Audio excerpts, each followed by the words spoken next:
Hey, this is Rebecca Vargas reporting live, and I'm pretty sure it's fixing to rain. Check it out.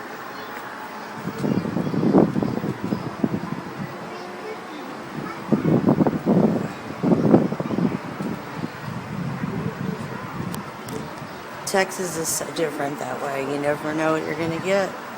Most of the time it's pretty hot here though. Ooh, I just felt a sprinkle.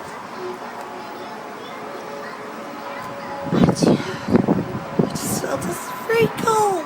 Oh, yeah, I really am that excited. I love the rain. It makes me happy. It's beautiful.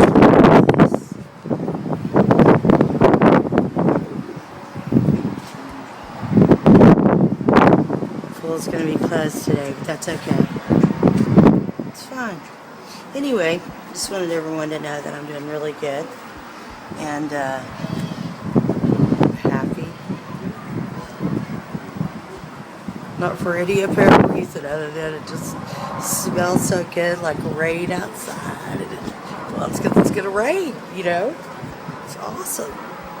Anyway, okay. This is Rebecca Vargas reporting live.